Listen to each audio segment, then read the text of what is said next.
So then here we can rewrite these with a power and a root. So my base is 2.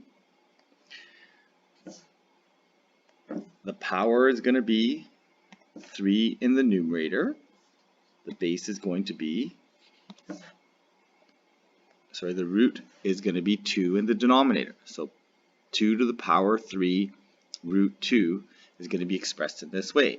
And the ratio of power to root can be simplified if they simplify as a fraction. So here we have 36. That's our base.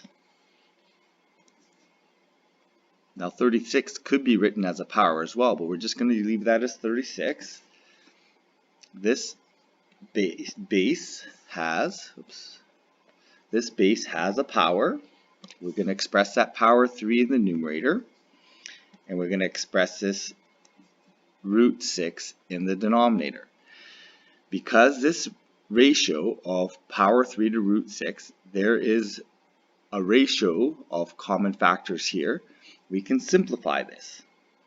So this 36 to the 3 over 6 becomes 36 to the power,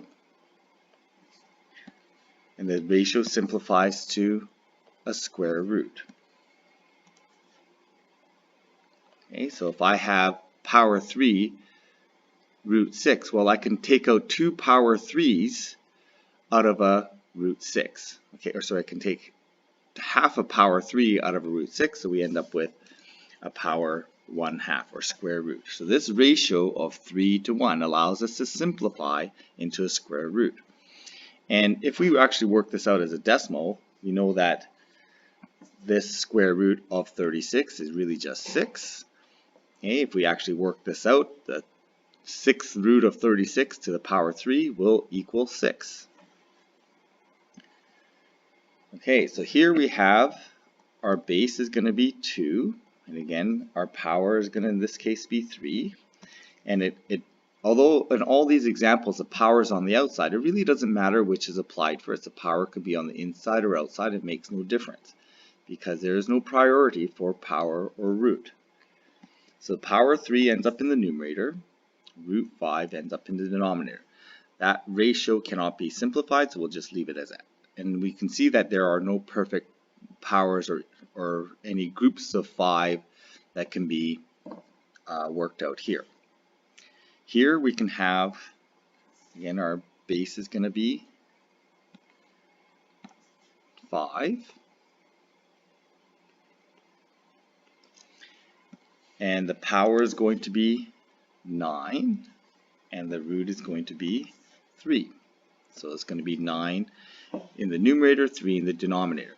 This ratio can be simplified, and that ratio is going to be simplified to 5 to the power, while 9 over 3 can be simplified to 3 over 1, or just 3. So that means that there are 3 cubes that can be pulled out of here if I rewrote this, which is true.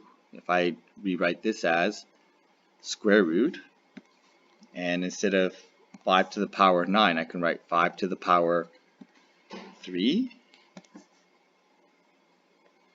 times 5 to the power 3 times 5 to the power 3, like that. Okay, we know that we can take 1 3 out of here. The cube root of 5 cubed is 5. We can take 1 5 out of here because the cube root of 5 cubed is 5, and same here. So we actually can take out a multiplier of 5 on the outside 3 times, so we end up with 3 to the power 1. Sorry, 5 to the power 3.